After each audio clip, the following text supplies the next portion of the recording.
안녕하십니까. 논리비판에서 언어논리를 담당하고 있는 황쌤입니다. 지난 7월 10일에 시행되었던 21년도 7급 국가직 피셋 해설 강의를 진행 중입니다.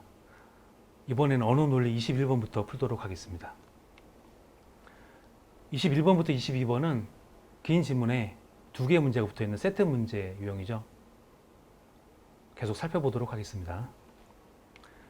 21번 문제에는 빈칸이 4개가 있고 4개가 적절히 나열된 선택지를 고르는 문제입니다. 선택지를 살펴보기 전에 빈칸을 살펴보려면 첫 번째 문단과 두 번째 문단을 파악을 해야 될 것 같은데요. 네, 첫 번째 문단을 보시죠. 미국의 일부 주에서 판사는 형량을 결정하거나 가석방을 허가하는 판단의 보조 자료로 양형 보조 프로그램 X를 활용한다.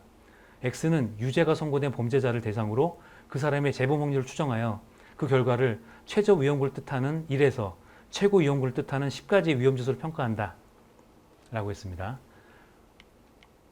2016년 A는 X를 활용하는 플로리다주 법정에서 선고받았던 7천여 명의 초범들 대상으로 양형 보조 프로그램 X의 예측 결과와 석방 후 2년간의 실제 재범 여부를 조사했다. 이 조사 결과를 토대로 A의 주장은 X가 흑인과 백인을 차별한다는 것인데 이 근거는 두 가지가 있습니다. 첫째 근거는 백인의 경우 위험지수 1로 평가된 사람이 가장 많고 10까지 그 비율이 차츰 감소한 데 비해서, 즉 저위험군이 가장 많고 고위험군이 상대적으로 적었다는 것이죠. 그리고 흑인의 위험지수는 1부터 10까지 저위험군부터 고위험군까지 고르게 분포되었다는 관찰 결과를 제시했습니다. 이를 통해서 고위험군으로 분류된 사람의 비율이 백인보다 흑인이 더 크다는 것을 발견했는데, 둘째 근거는 이러한 양형보조 프로그램의 예측이 오류가 있었다는 것입니다. 이제 빈칸이 이어지겠는데요.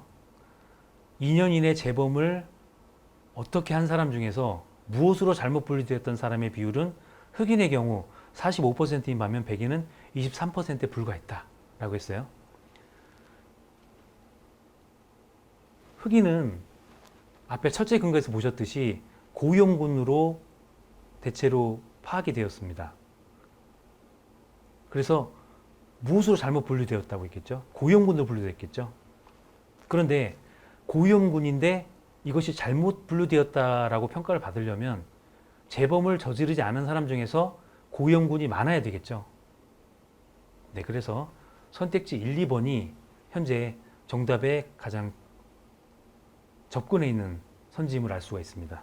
그리고 보기 다와 라를 보시면 2년 이내 재범을 어떻게 한 사람 중에서 무엇으로 잘못 분류되었던 사람의 비율은 흑인의 경우 28%인 반면 백인은 48%로 훨씬 컸다.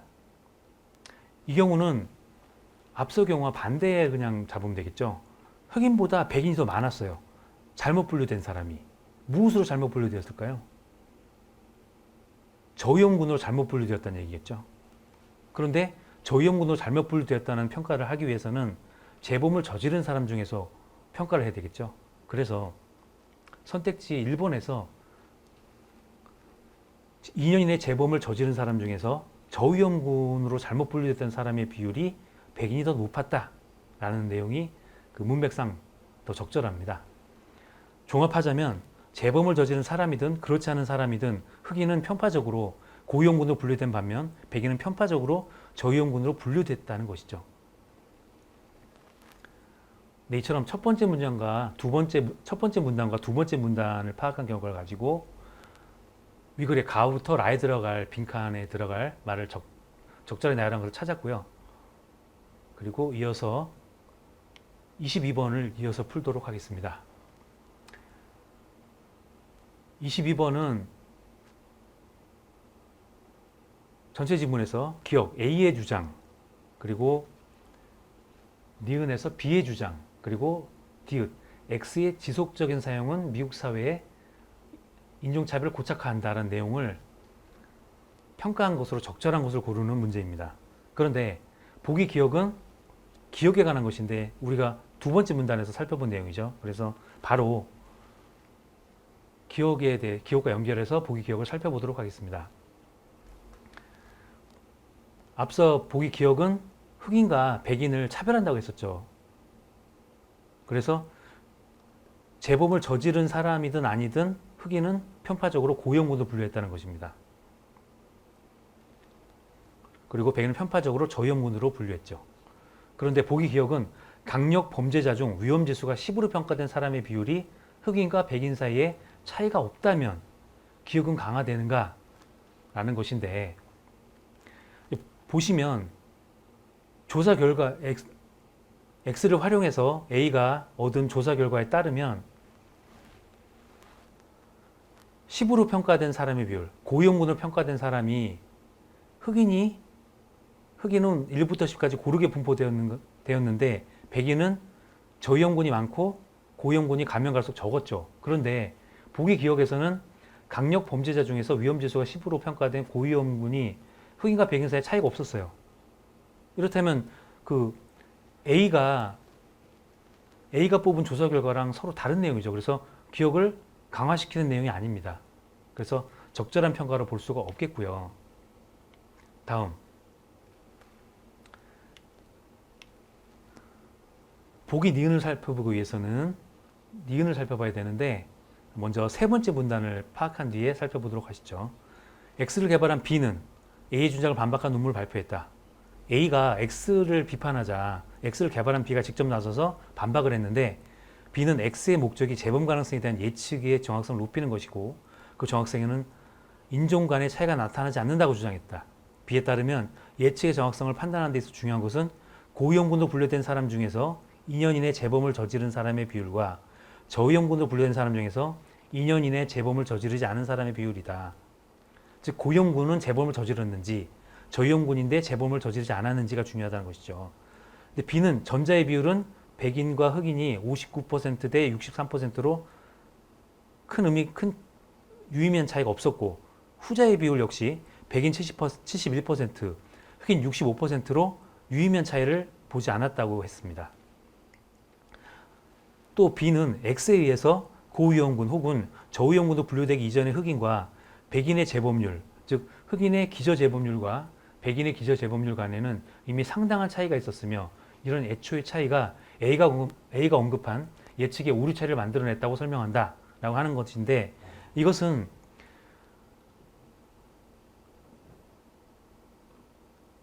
X에 의해서 양형 보조 프로그램에서 흑인과 백인이 고위험군 또는 저위험군으로 분류되기 전에 이미 기저재범률에서 일정한 차이를 보였다는 것이죠. 흑인이 더 범죄 재범률이 높았다. 백인은 더 적었다. 그래서 이미 그런 차이가 있었기 때문에 이러한 애초의 차이가 A가 언급했던 예측의 오류 차이, 백인보다 흑인이 더 고위험군으로 나타나게 된 결과를 만들어냈다는 것입니다. 그래서 B의 주장은 X가 편파적으로 흑인과 백인의 위험지수를 평가하지는 않았다라고 자기를 변호하는 것이겠죠. 그런데 흑인의 기저재범률이 높을수록 흑인이 원래부터 재범률이 높았다고 할 때 흑인에 대한 X의 재범 가능성, 예측이 더 정확해진다면 니은은 약화되는가? 여기 보시면 흑인에 대한 X의 재범 가능성을 더 정확하게 예측하게 되었는지 어떻게 흑인의 기저재범률이 높아서 흑인에 대한 X의 재범 가능성 예측이 더 정확해졌는지에 대해서는 여기 주어진 지문에서 우리가 살펴볼 수가 없어요. 근거가 없기 때문에 니은이 약화되는지는 알 수가 없습니다. 그래서 적절한 평가라고 보기가 어렵습니다. 다음, 보기 디귿은 네 번째 문단을 살펴보고 파악하도록 하죠. 기저재범률의 차이로 인종 간 위험지수의 차이를 설명해서 X가 인종차별적이라는 주장을 반박하는 것은 잘못이다. 기저재범률에는 미국 사회의 오래된 인종차별적 특징, 즉 흑인이 백인보다 범죄자가 되기 쉬운 사회 환경이 반영되어 있기 때문이다. 처음 범죄를 저질러서 재판을 받아야 하는 흑인을 생각해보자. 그의 위험지수를 판정할 때 사용되는 기저재범률은 그와 전혀 상관없는 다른 흑인들이 만들어낸 것이다. 그런 기저재범률이 전혀 상관없는 사람들의 형량이나 가석방 여부에 영향을 주는 것은 잘못이다. 더 나아가 이런 식으로 위험지수를 평가받아 형량이 정해진 흑인들은 더 오랜 기간 동안 고위험군으로 판단되었기 때문에 교도소에 있게 될 것이며 향후 재판받을 흑인들의 위험지수를 더욱 높이는 결과를 가져오게 될 것이다. 따라서 X의 지속적인 사용은 미국 사회 인종차별을 고착화한다. 더 강화한다. 라는 설명입니다. 이 기저재범률 자체가 미국에서 흑인들이 처한 그 환경을 살펴볼 때 범죄자가 더 쉬운 환경이라고 본다면 기저재범률은 더 높을 수밖에 없다는 것이죠. 그래서 어떤 흑인이 위험지수를 판정받을 때 그가 판단받는 기저재범률은 그가 아닌 다른 흑인들이 불공평한 환경에서 만들어진 그 위험지수에서 그 환경에서 기저재범률에서 영향을 받는다는 것입니다. 그래서 이러한 X의 지속적인 사용이 미국 사회의 인종차별을 계속해서 악순환의 고리로 몰아넣는다는 것이죠. 자, 그럼 보기 디귿을 보시죠. X가 특정 범죄자의 재범률을 평가할 때 사용하는 기저재범률이 동종범죄를 저지른 사람들로부터 얻은 것이라면 디귿은 강화되지 않는다라고 했는데, 자, 보시면 기저재범률은 그와 전혀 상관없는 사람들이 만들어낸 것이라고 했죠. 그렇다면은 동종범죄를 저지른 사람들로부터 얻은 것이라면 디귿은 강화가 될까요? 강화가 되지 않겠죠. 그래서 디귿은 적절한 평가로 볼 수 있습니다. 예, 따라서 디귿만이 적절한 평가로 볼 수 있겠습니다. 그래서 22번의 정답은 1번이 되겠습니다. 예, 다음 23번 문제를 보도록 하시겠습니다. 역시 빈칸 추론 유형의 문제입니다. 다음 글의 빈칸에 들어갈 내용으로 가장 적절한 것은? 네, 갑은 시청 토목 정책과에 근무하는 사람인데 부정청탁을 받을 땐 신고해야 한다고 들었습니다. 라면서 이야기를 꺼내죠. 을은 이에 대해서 청탁금지법에 대해서 설명을 하고 있습니다. 공직자가 부정청탁을 받았을 때는 명확히 거절 의사를 표현해야 하고, 그랬는데도 상대방의 이유에 다시 동일한 부정청탁을 또 해온다면 소속기관의 장에 신고해야 한다고 규정하고 있다고 설명을 합니다. 갑은 다시 여기서 규정에서 금품 등이라고 했는데 금품 등은 접대와 같은 향유도 포함되느냐라고 묻고, 을은 여기에 긍정합니다. 그래서 청탁금지법에 따르면 공직자는 동일인으로부터 명목에 상관없이, 어떤 명목이든 상관없이 1회 100만 원 혹은 매 회계연도에 300만 원을 초과하는 금품이나 접대를 받을 수 없다라고 했습니다. 그런데 직무 관련성이 있는 경우에는 100만 원 이하라도 대가성 여부와 무관하게 처벌을 받는다라고 하고 있습니다. 여기서 갑은 다시 묻죠. 동일인이라고 했는데 이 동일인이 아니라 여러 사람이 청탁하는 경우는 어떻게 보아야 하는지. 그래서 을은 받는 사람을 기준으로 해서 따지게 되는데, 한 공직자에게 여러 사람이 동일한 부정청탁을 해서 금품을 제공을 하였다면 이들의 출처가 같다고 볼 수 있기 때문에 동일인으로 해석한다는 것이죠. 즉 여러 사람이 부정청탁을 했는데 동일한, 예를 들어서 같은 회사를 위한 부정청탁을 했다면 동일인으로 간주할 수 있다는 것입니다. 그래서 여러 행위가 계속성 또는 시간적, 공간적 근접성이 있다고 판단돼서 연결을 시킬 수 있다면 합쳐서 일회로 간주될 수 있다는 것입니다. 이제 갑은 자신이 겪었던 사례를 이제 을에게 설명을 합니다. 실은 연초에 있었던 지역 축제 때 저를 포함한 우리 시청 직원 90명은 행사에 참여한다는 차원으로 장터에 들러서 1인당 8,000원씩을 지불하고 식사를 했는데, 이후에 그 식사는 X회사 사장인 A의 축제 후원금이 1인당 12,000원씩 들어간 것이라는 사실을 알게 되었다고 해요. 그러니까 총 합은 108만 원이 들어간 거죠. 그런데 이에 대해서는 결국 대가성도 없고 직무 관련성도 없는 것으로 확정이 되었습니다. 이게 문제가 없었던 거죠. 그리고 추가된 식사비도 축제 주최 측에 돌려주었다라고 했습니다. 그리고 Y회사의 임원인 B가 관급공사 입찰을 도와달라고 청탁하면서 100만 원을 건네려 하기에 거절했다. 그리고 또 어제는 고교동청인 C가 찾아와서 X회사 공장 부지의 용도 변경에 힘써달라면서 200만 원을 주려고 해서 단호히 거절했다. 이제 보시면 앞서 X회사 사장인 A의 축제 후원금과 관련해서 대가성과 직무 관련성이 없는 것으로 판단했는데 다시 X회사 관련 청탁이 들어왔죠. C가 찾아와서 200만 원을 주려고 했는데 이 역시 거절을 했다고 밝혔습니다. 그래서 이에 대해서 을이 이에 관한 설명을 하게 되는데 이 빈칸이 이에 들어갈 내용입니다. 자, 그러면 주어진 선택지가 빈칸에 들어갈 내용으로 적절한 것인지 한번 살펴보도록 하시죠. 선택지 1번 X회사로부터 받은 접대는 시간적 공간적 근접석으로 보아서 청탁금지법을 위반한 향응을 받은 것이 됩니다 라고 했는데, X회사로부터 받은 것은 먼저 A의 축제 후원금이 있었고, 그 다음에 C가 찾아와서 준 200만 원이 있었죠. 근데 앞서 A가 준 축제 후원금은 대가성 있는 접대도 아니고 직무 관련성도 없다고 확정이 됐어요. 그래서 문제가 없는 것이기 때문에 이것을 계속성 또는 시간적으로나 공간적으로 연결되어 있다고 볼 여지가 없습니다. 그래서 이것으로 판단할 필요가 없기 때문에, 그래서 선택지 1번은 빈칸에 들어갈 내용으로 적절한 것이 아니겠고요.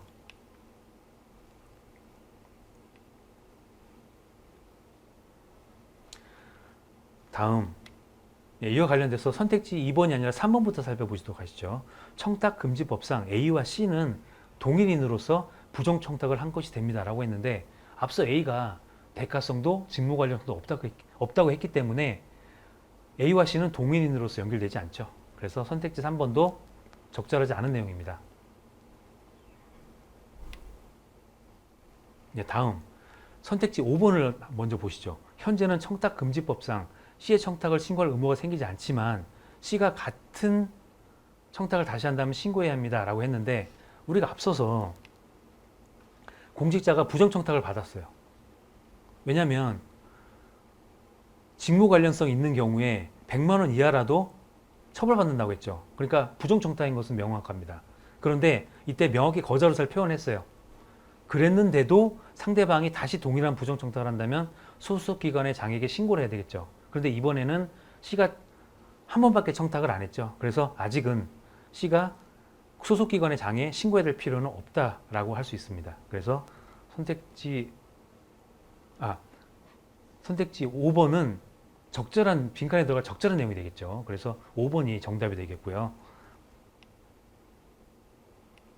다음, 선택지 2번 Y회사로부터 받은 제안의 내용은 청탁금지법상의 금품이라 할 수 없지만 향응에는 포함될 수 있다라고 했는데, Y회사로 받은 것은 100만 원이었죠. 이 100만 원은 금품이죠.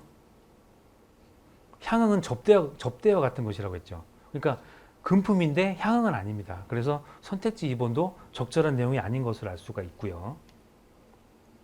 다음, 선택지 4번 직무 관련성이 없다면 B와 C가 제시한 금액은 청탁금지법상의 허용 한도를 벗어나지 않는다라고 했는데, B는 100만 원을 건넸죠.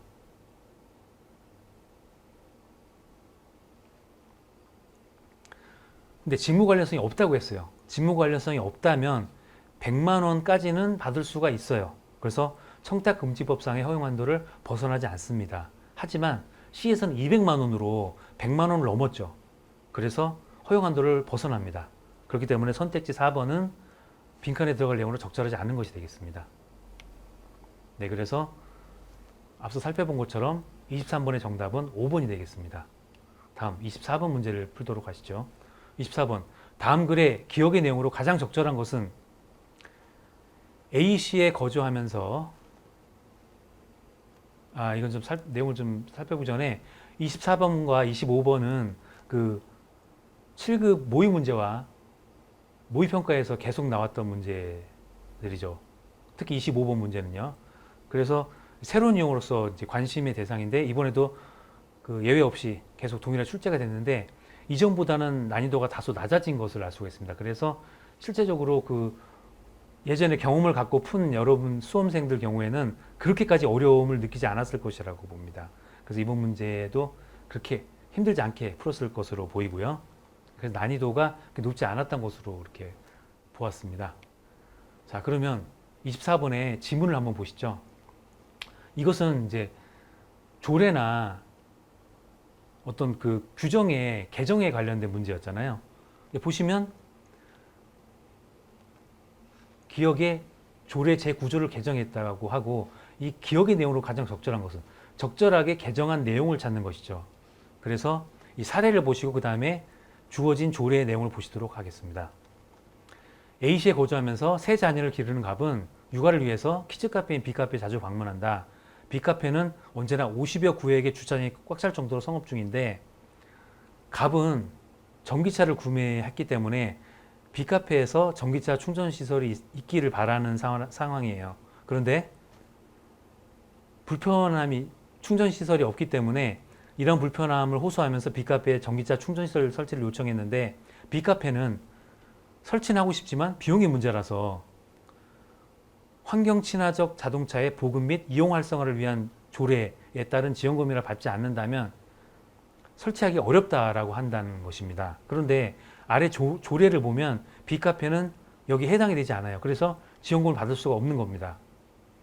그래서 갑은 영유아와 같이 보호가 필요한 이들이 많이 이용하는 키즈카페 등과 같은 사업장에도 전기차 충전시설 설치를 지원해 줄 수 있는 근거를 조례에 마련해 달라는 민원을 제기했어요. 그래서 A시 의회는 갑의 민원을 검토해서 조례 재구조를 개정해서 빅카페와 같은 경우에도 지원금을 받을 수 있도록 전기차 충전시설을 설치할 수 있는 지원금을 받도록 개정을 해주게 됩니다. 자, 그렇다면 어떻게 개정이 되었는지는 해당 조례를 먼저 살펴보도록 해야겠습니다.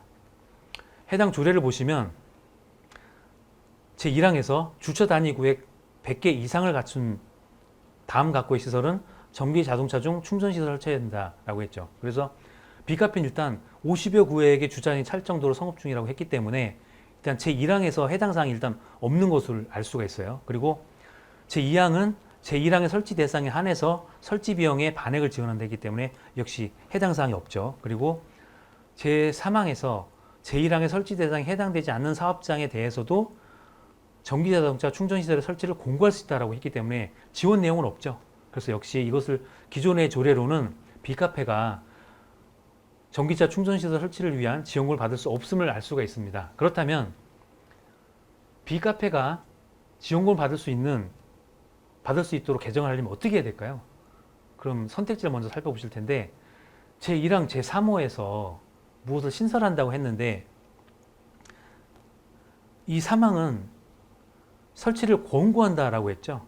아니 제1항의 제3호죠. 그러니까 제1항에 해당하는 것은 주차 단위 구획 100개 이상을 갖춘 시설에 한해서입니다. 그래서 여기 부가적으로 3호, 4호, 5호가 뭐가 들어간들 100개 이상을 갖춘 시설이 아니기 때문에 제1호 전체에 제1호에 포함되지 않는 시설이기 때문에 제2항에 의해서 설치 비용의 반액을 지원받을 수가 없어요. 그래서 제1항 제3호에서 추가로 신설하는 것은 개정상 의미가 없다는 것을 알 수가 있습니다. 그래서 1번과 2번, 선택지 1번과 2번은 적절하지 않은 내용임을 알 수가 있고요. 다음 제4항으로 제9조에는 제1항, 2항, 3항 있지만 사항은 없죠. 제4항으로 교통약자를 위한 시설을 우선적으로 지원한다를 신설한다고 했는데 이 빅카페는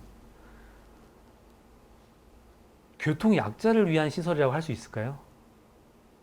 네, 그래서 해당 사항이 없기 때문에 3번에 의한 제4항 신설을 통해서도 지원금을 받을 수가 없습니다. 그래서 선택지 3번도 적절하지 않은 내용이 되겠고요.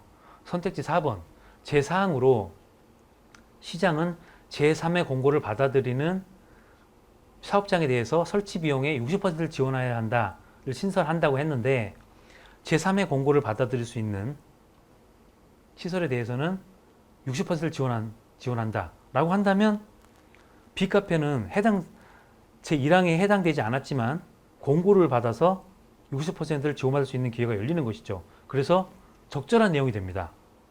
그렇다면 선택지 5번을 보시죠. 선택지 5번에서 전기자동차 충전시설의 의무 설치 대상으로 조기 설치를 희망하는 사업장에는 설치 비용의 전액을 지원할 수 있다고 했는데 여기서 의무 설치 대상이라는 점을 우리가 살펴봐야 됩니다. 의무 설치 대상이라는 것은 제9조 제1항에서 주차 단위 구획 100개 이상을 갖춘 다음 각고의 시설은 전기자동차 충전시설을 설치하여야 한다라고 해서 의무 규정을 가지고 있죠. 그래서 이 의무 설치 대상은 여전히 우리가 보았듯이 100개 이상 이하이기 때문에 의무 설치 대상이 아니라는 것을 알 수가 있어요. 그래서 제4항으로 의무 설치 대상으로 조기 설치를 희망한다고 하더라도 설치 비용의 전액을 기원할 수 있다라는 내용을 신설한다고 해도 여전히 빅카페는 해당 지원 대상이 아니다라는 것을 알 수가 있습니다. 그래서 적절하지 않은 내용이죠. 그래서 24번의 정답은 4번이 되겠습니다. 네, 마지막으로 25번 문제를 풀도록 하겠습니다. 25번 문제는 모의평가의 경우는 다소 좀 어렵게 나왔는데, 보시면은 쟁점 1과 보기 기억이, 그리고 쟁점 2와 보기 니은이, 쟁점 3과 보기 디귿이 이렇게 1대1 대응을 하고 있기 때문에, 그리고 난이도가 상당히 낮아졌어요. 그래서 문제를 풀기에는 굉장히 용이해졌습니다. 그래서 25번 문제도 생각보다 풀기가 그래도 어렵지 않았다는 것을 경험하셨을 것 같고요.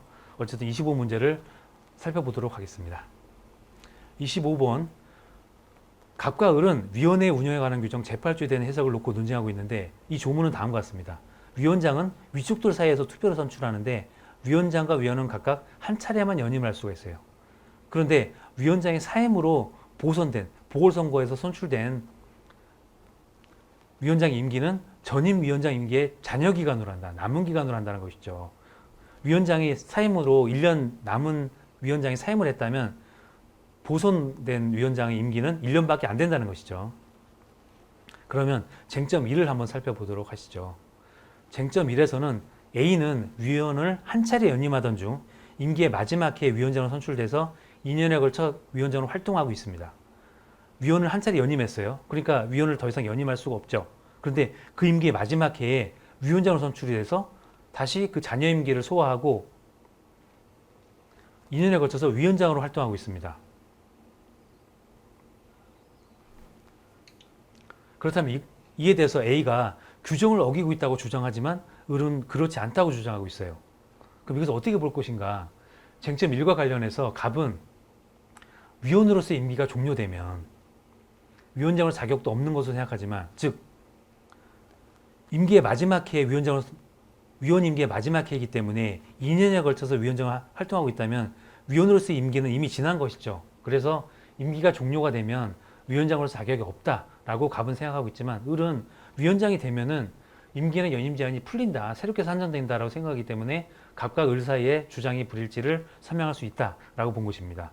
그래서 기억은 적절한 분석이라고 볼 수 있겠습니다. 그리고 쟁점 2를 보시면 B가 위원장을 한 차례 연임해서 활동하던 중 연임할 때 투표 절차가 적법하지 않다는 이유로 위원장의 직위가 해지됐어요. 그런데 도덕적으로 약간 이상해 보이는데, 직위가 해제됐는데 불구하고 그 남은 이후에 보선에 B가 출마했습니다. 이에 대해서 갑은 B가 선출되면 규정을 어기게 된다고 주장하지만 을은 그렇지 않다고 주장합니다. 이와 관련해서 갑은 위원장이 부적법한 절차로 당선되었더라도 어쨌든 연임을 했단 말이에요. 그래서 이미 두 번 임기를 이어서 했기 때문에 더 이상 할 수 없다라고 했는데, 을은 이것이 연임 횟수에 포함되지 않는다는 거예요. 그렇기 때문에 이것을 통해서 갑과 을 사이의 주장의 불일치를 설명할 수 있다라는 것이죠. 그래서 보기 니은은 쟁점 2에 대한 갑과 을 사이의 주장 불일치를 잘 설명하는 내용입니다. 적절한 분석이죠. 다음 세 번째 쟁점 보시겠습니다. C는 위원장을 한 차례 연임했고 다음 위원장으로 선출된 D는 임기 만료 직전에 사퇴했는데 이후에 보선에 C가 출마했습니다. 이에 대해 갑은 C가 선출되면 규정을 어기게 된다고 주장했지만 을은 그렇지 않다고 주장했어요. 그럼 다음 디귿에서는 위원장 연임 제한의 의미가 단절되는 일 없이 세 차례 연속해서 위원장이 되는 것을 막는다는 것으로 확정된다면 갑의 주장은 옳고 을의 주장은 그르다라고 했는데, 보시면 위원장을 한 차례 연임했어요. 그러니까 더 이상 연임할 수가 없죠. 그런데 임기 만료 그 다음에 위원장이었던 D가 임기 만료 직전에 사퇴했어요. 물론 이어서 한 것은 아니지만 이후에 보선이 시행이 됐는데 여기에 C가 출마한 것입니다. 이에 대해서 갑은 C가 선출되면 규정을 어기게 된다고 주장하는 거죠. 그런데 어떻게 생각해야 되는 것이냐면, 위원장 연임 제한의 의미가 단절되는 일 없이 세 차례 연속해서 위원장이 되는 것만을 막는 것이다. 즉 C가 위원장 한 차례 연임했는데도 또 한 것이 아니라 한 번 쉬고 그 다음에 보선에 출마를 했잖아요.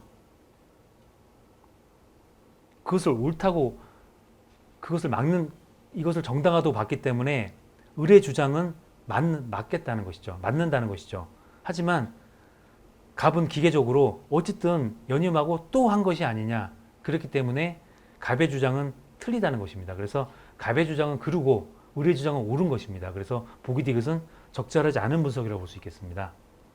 네, 그래서 보기 기역과 니은이 맞는 내용이 적절한 분석이기 때문에 25번의 정답은 3번이 되겠습니다.